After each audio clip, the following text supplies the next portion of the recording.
En el momento más frágil de su vida, cuando todo parecía a punto de desaparecer, Elon Musk se quedó sin margen para el error. Sus empresas estaban al borde del colapso.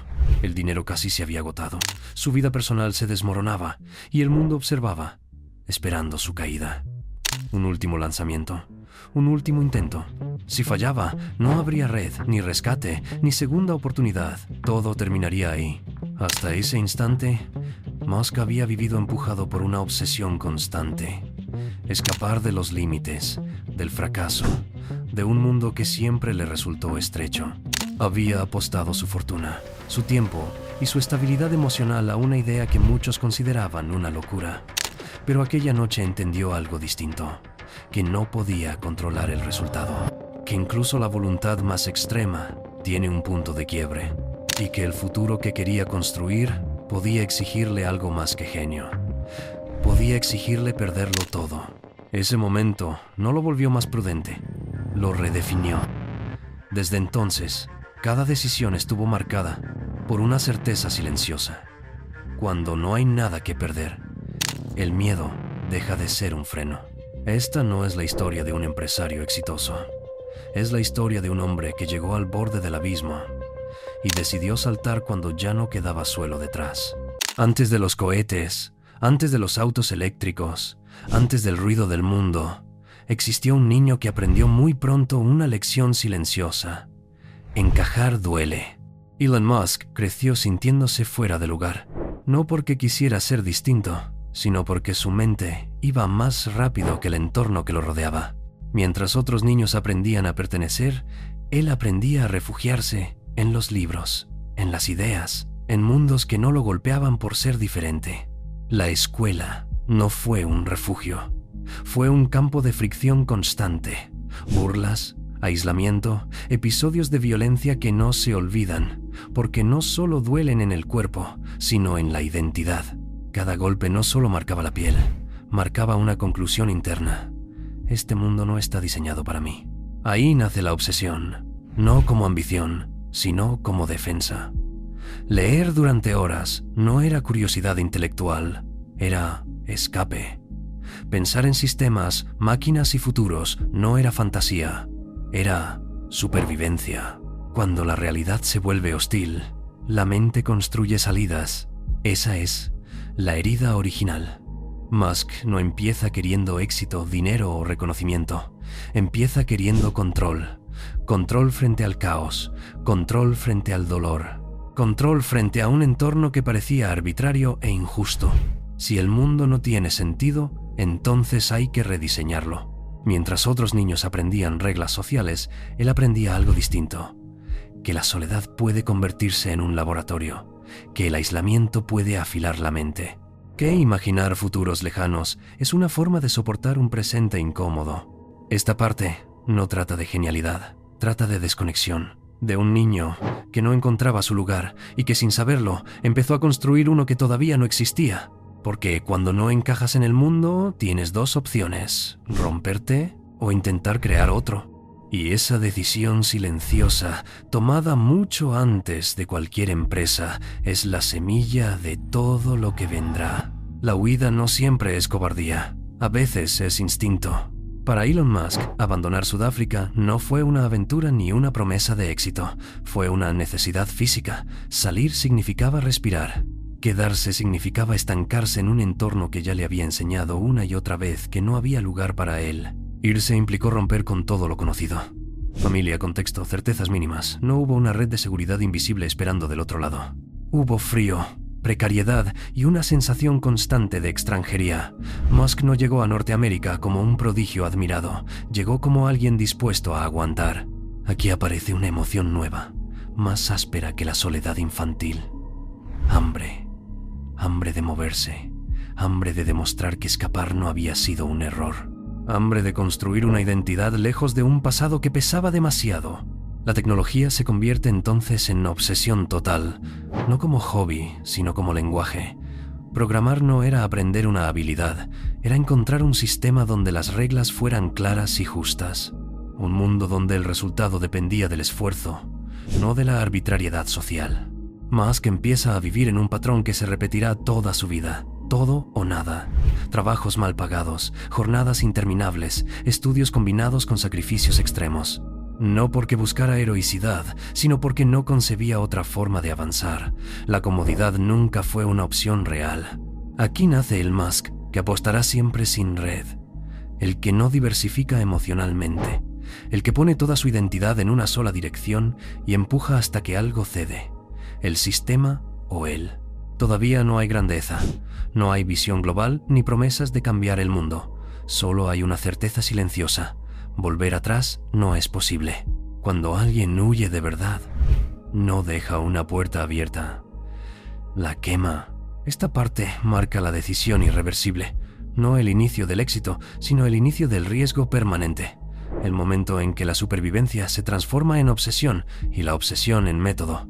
Porque quien aprende a escapar apostándolo todo, rara vez aprende después a ir despacio. El primer triunfo casi siempre miente. Cuando Elon Musk cofundó Zip2, el mundo empezó a responder. Por primera vez, la obsesión daba frutos visibles. La idea funcionaba, el mercado validaba, el dinero llegaba. Era la confirmación externa de algo que él ya creía internamente. Tengo razón. La venta de Zip2 fue un golpe de euforia pura. No solo por el dinero, sino por lo que representaba. Escape logrado, pasado superado. Identidad reconstruida. Musk había demostrado que su forma extrema de vivir y trabajar no era una anomalía inútil, sino una ventaja. Pero el falso triunfo trae una trampa invisible. Confundir validación con control. Con ese capital emocional y financiero, Musk entra en su siguiente proyecto con una convicción peligrosa, que la intensidad basta, que el talento técnico justifica el mando, que quien más arriesga, más derecho tiene a decidir. Así nace su etapa en PayPal. El crecimiento es explosivo, el impacto es real, el dinero se multiplica. Desde fuera, todo parece una escalera ascendente sin fricción. Desde dentro, no. El choque con otros fundadores y ejecutivos revela una debilidad que Musk todavía no sabe reconocer. Liderar personas no es lo mismo que dominar sistemas. Su estilo es frontal, absoluto, inflexible. Funciona con máquinas.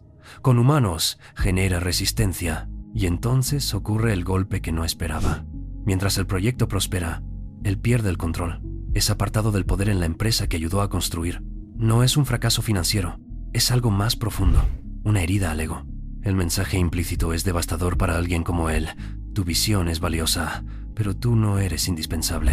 Para muchos, este momento habría sido una advertencia, una invitación a moderarse, a aprender a negociar, a ceder, a adaptarse. Para Musk fue lo contrario. El éxito temprano no lo calma, lo radicaliza, refuerza una conclusión peligrosa que se volverá central en su vida. Si quiero que el mundo funcione como lo imagino, no puedo compartir el control. Esta parte es clave porque siembra el conflicto que lo acompañará siempre.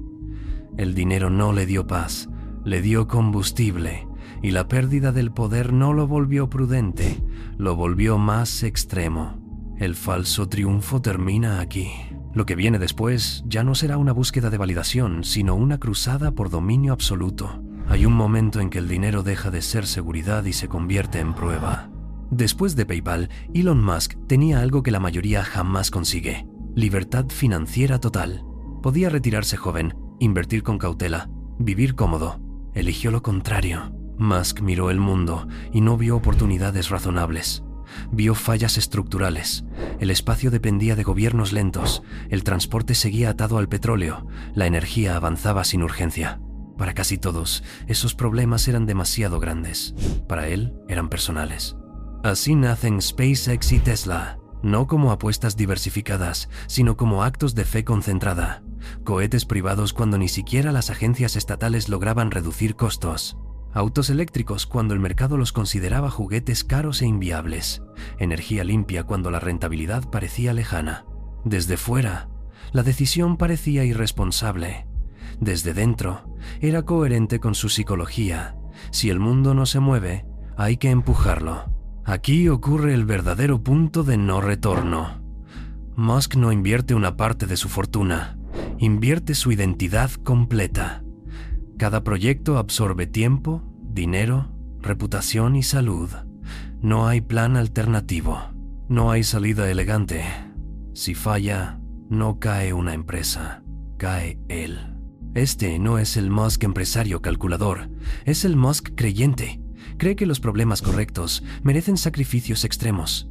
Cree que la lógica tradicional es una forma de rendición. Cree que si algo es importante para el futuro humano, entonces vale la pena quemar el presente.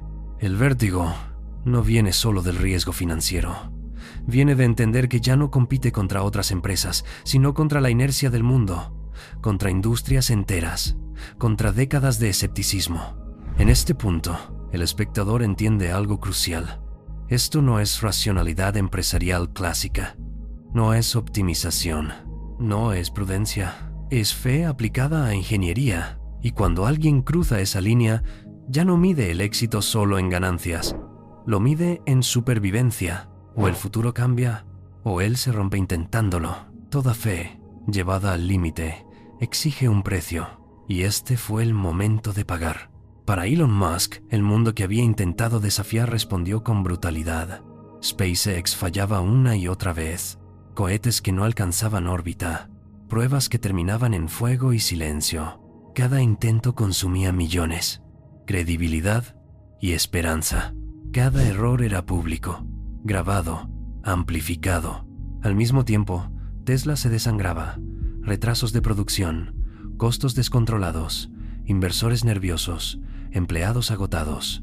El sueño del auto eléctrico parecía un experimento condenado a desaparecer antes de madurar. La presión no era solo técnica o financiera, era total. Los medios empezaron a oler el colapso. El genio visionario se convertía poco a poco en el empresario imprudente. Las dudas se transformaban en titulares, las críticas en burlas. Musk ya no era el hombre que desafiaba industrias, sino el ejemplo de lo que ocurre cuando alguien apunta demasiado alto. Pero el derrumbe más profundo no fue empresarial. Mientras las empresas tambaleaban, su vida personal se rompía en paralelo. Un divorcio, jornadas interminables, dormir en fábricas, vivir en salas de juntas. El cuerpo empezó a pasar factura. El insomnio dejó de ser una fase y se volvió rutina. El control, esa obsesión que había nacido en la infancia, comenzó a escaparse de sus manos. Este es el abismo. No hay épica aquí. No hay música triunfal. Solo cansancio, miedo y una pregunta que no aparece en ningún plan de negocios. ¿Vale la pena salvar el mundo si te destruye a ti? Musk estaba solo frente a esa pregunta. No podía delegarla, no podía programarla, no podía comprar una respuesta.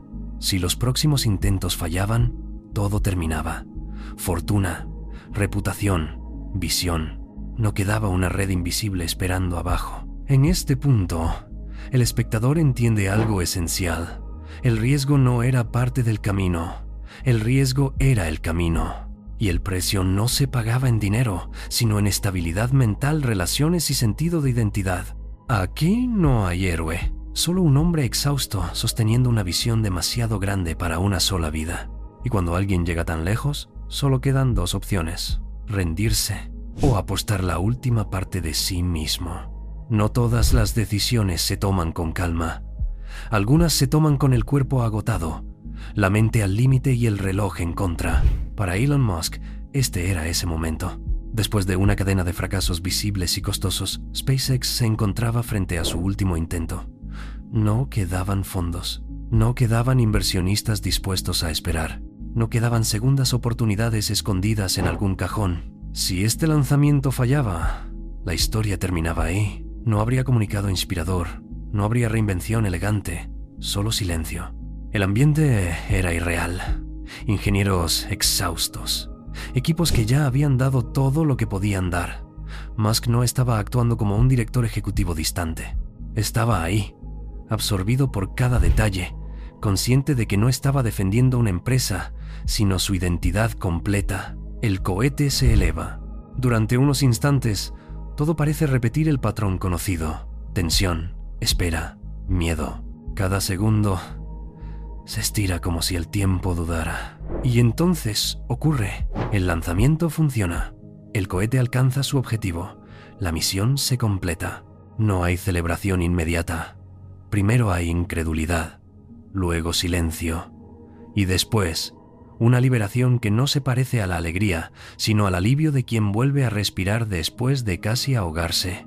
Este no es solo un éxito técnico, es una ruptura narrativa. Hasta aquí Musk podía ser visto como un empresario temerario con ideas interesantes. A partir de este punto, algo cambia. Ha demostrado que lo imposible no era una fantasía romántica, sino una apuesta viable. Ha probado que una empresa privada podía hacer lo que durante décadas solo estaba reservado a estados y agencias gigantes. Aquí se rompe la línea. El empresario se convierte en figura histórica, no porque haya ganado dinero, sino porque ha alterado lo que el mundo considera posible. Este momento redefine todo lo anterior. El sufrimiento ya no parece absurdo. El sacrificio ya no parece inútil. La fe, por primera vez, encuentra una validación externa, pero también deja una marca peligrosa. Cuando alguien sobrevive apostándolo todo una vez, aprende una lección ambigua. El límite es negociable. Y esa idea, tan poderosa como adictiva, acompañará a Musk desde aquí en adelante.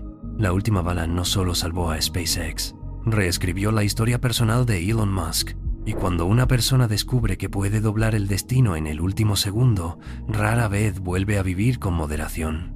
El mundo finalmente se detuvo a mirar. Después de sobrevivir al abismo, Elon Musk dejó de ser una anomalía persistente para convertirse en un referente inevitable. Tesla empezó a escalar de verdad. Los autos ya no eran promesas futuristas ni experimentos para entusiastas. Eran productos deseados, funcionales, visibles en las calles.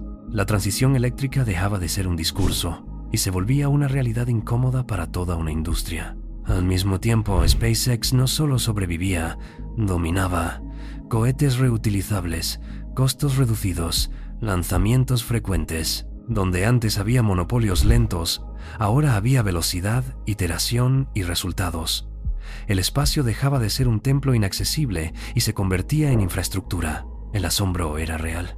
Las burlas se transformaron en análisis, el escepticismo en respeto forzado. Musk había logrado lo que parecía contradictorio, convertir visiones imposibles en sistemas operativos del mundo real.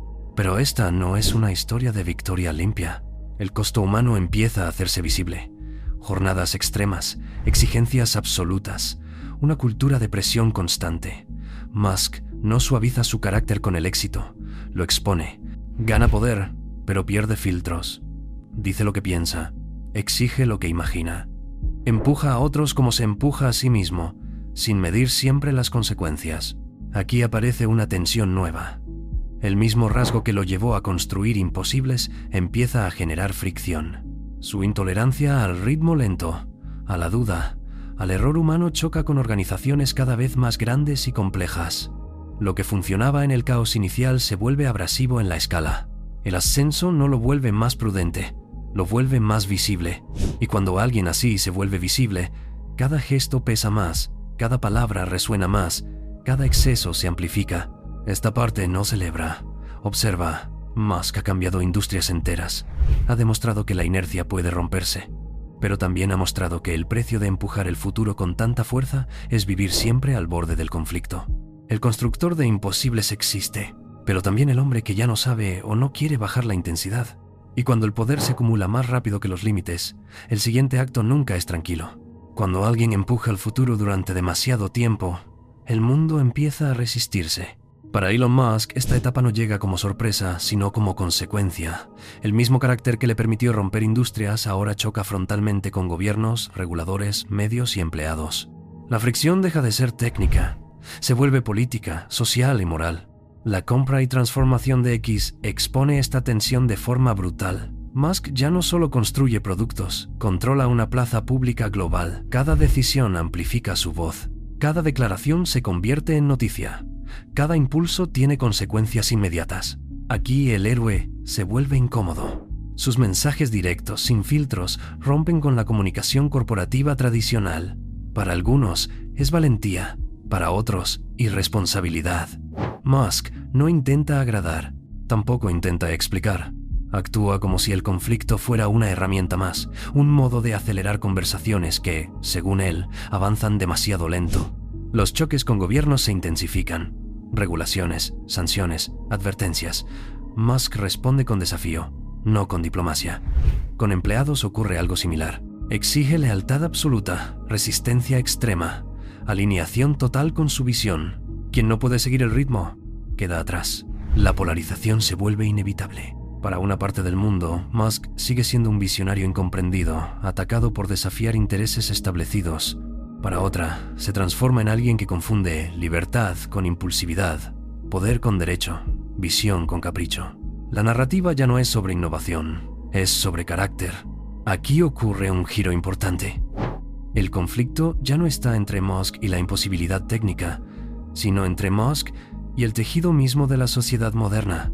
Instituciones, normas, consensos, todo aquello que existe para frenar excesos empieza a chocar con alguien que siempre vio los frenos como obstáculos. La pregunta cambia de forma silenciosa pero profunda. ¿Estamos frente a alguien que ve antes que los demás? ¿O frente a alguien que dejó de escuchar? Esta parte no ofrece respuesta. Solo muestra el choque frontal entre un individuo que nunca aprendió a moderarse y un mundo que ya no sabe cómo contenerlo. Cuando el poder se vuelve personal y la voz no tiene filtro, el conflicto deja de ser un accidente. Se convierte en el escenario principal. Toda fuerza sostenida en el tiempo deja una marca. Y esta es la parte donde la marca se hace visible. Hablar de Elon Musk ya no es hablar solo de logros, empresas o titulares. Es hablar del costo de una forma extrema de existir. No un costo contable, sino humano, psicológico, ético. Musk ha vivido durante décadas en un estado de presión constante. Jornadas interminables, conflictos permanentes, decisiones tomadas al límite del agotamiento. La obsesión que en la infancia fue refugio, en la adultez se convierte en combustible, pero también en desgaste. Aquí no se trata de diagnosticar ni de juzgar, se trata de observar. La intensidad que permite ver antes que otros también dificulta descansar. La convicción que mueve industrias enteras también vuelve casi imposible dudar en público. Musk rara vez se permite pausa, silencio o vulnerabilidad, y cuando alguien no se detiene nunca, el cuerpo y la mente empiezan a cobrar su precio. El impacto no es solo interno. Socialmente, su estilo genera admiración y rechazo en proporciones casi idénticas. Para algunos, representa valentía intelectual. Para otros, una normalización peligrosa del exceso. Exigirlo todo puede producir resultados extraordinarios, pero también deja personas agotadas, relaciones rotas y culturas laborales tensas. La pregunta ética aparece sin necesidad de ser formulada directamente. ¿El fin justifica siempre los medios cuando el fin parece tan grande? Musk actúa como si el futuro de la humanidad fuera una emergencia permanente, y bajo esa lógica todo se vuelve secundario. El descanso, el consenso, incluso el daño colateral. No porque desprecia a las personas, sino porque su escala mental está puesta en algo que percibe como infinitamente más grande. Aquí el espectador ya no puede refugiarse en la admiración simple ni en la crítica fácil. Esta parte exige una decisión íntima. ¿Es este el precio inevitable de empujar al mundo hacia adelante? ¿O es una advertencia sobre lo que ocurre cuando nadie pone límites a la convicción absoluta? El genio, si existe, no viene solo.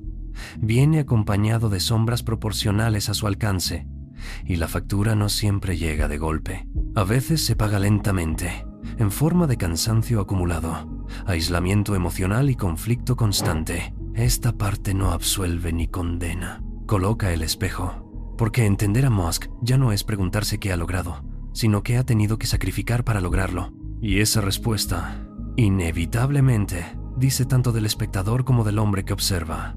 Llegados a este punto, la historia ya no puede cerrarse como un balance. No hay una columna de ganancias y otra de pérdidas que resuelva lo que Elon Musk representa, porque su recorrido no encaja en la lógica clásica del éxito ni en la narrativa cómoda del fracaso. Aquí, la pregunta cambia de naturaleza. No es si ganó o perdió. Es para qué existió esta figura en el momento histórico en el que apareció. Musk no se comporta como alguien que busca aprobación, tampoco como alguien que construye para ser recordado con cariño. Su trayectoria sugiere otra cosa: actuar como una fuerza de presión, un agente incómodo, una perturbación constante dentro de sistemas que, sin fricción, tienden a estancarse. Visto así, su legado no está solo en los cohetes, los autos o las plataformas, está en haber demostrado que muchos límites eran en realidad límites culturales, no físicos. que gran parte de lo que se consideraba imposible estaba sostenido más por costumbre, miedo o comodidad que por leyes inquebrantables. Pero esta función tiene un costo inevitable. Quien empuja a la humanidad hacia direcciones que no desea mirar rara vez es querido, es discutido, resistido, simplificado, convertido en símbolo, para bien o para mal. Musk parece haber aceptado ese rol, incluso abrazarlo. No intenta caer bien, no intenta encajar. Repite, en otra escala, el mismo patrón de su infancia: vivir fuera del consenso. Aquí emerge su pregunta más profunda, aunque nunca la formule explícitamente. ¿Y si mi función no es ser amado, sino empujar? Empujar cuando el sistema prefiere optimizar lo conocido. Empujar cuando la política prefiere aplazar decisiones incómodas. Empujar cuando la sociedad prefiere estabilidad antes que salto. Desde esta perspectiva, Musk no es un modelo a copiar. Copiarlo sería irresponsable. Su nivel de riesgo, desgaste y conflicto no es replicable sin consecuencias graves. Tampoco es un villano sencillo. Reducirlo a eso sería una forma de evitar la complejidad que representa. Es, más bien, un fenómeno revelador. Revela los límites de los sistemas modernos para manejar individuos de convicción extrema. Revela lo frágil que es el equilibrio entre innovación y estabilidad. Revela cuánto dependemos, a veces, a nuestro pesar, de personas dispuestas a asumir costos que la mayoría no aceptaría. Su historia deja una inquietud incómoda flotando en el aire. Tal vez el progreso no siempre viene de personas equilibradas. Tal vez algunas transformaciones requieren figuras que vivan en tensión permanente, aun cuando esa tensión sea destructiva en lo personal. Tal vez el futuro no avanza solo por consenso, sino por fricción. El legado de Musk no está cerrado porque el futuro que intenta forzar tampoco lo está. Marte sigue lejos, la transición energética sigue incompleta. La relación entre tecnología, poder y sociedad sigue sin resolverse. Su historia no concluye con una moraleja clara, sino con una advertencia silenciosa. Cuando empujamos demasiado fuerte, algo se mueve, pero algo también se quiebra. Y quizás esa sea la verdad más honesta de este relato. Elon Musk no es la respuesta a nada, es la pregunta encarnada. Una pregunta sobre ¿hasta dónde estamos dispuestos a llegar? ¿Qué estamos dispuestos a tolerar? ¿Y qué precio aceptamos pagar cuando el futuro deja de ser una idea abstracta y se convierte en una urgencia? El eco final no pide admiración ni rechazo, pide reflexión, porque al final, más allá del hombre, lo que queda no es su figura, sino el espejo que coloca frente a nuestra época. Y ese espejo no muestra certezas sino límites. Los del sistema, los del individuo y los del futuro, que todavía no sabemos si realmente queremos, pero que alguien, de todos modos, está empujando hacia nosotros.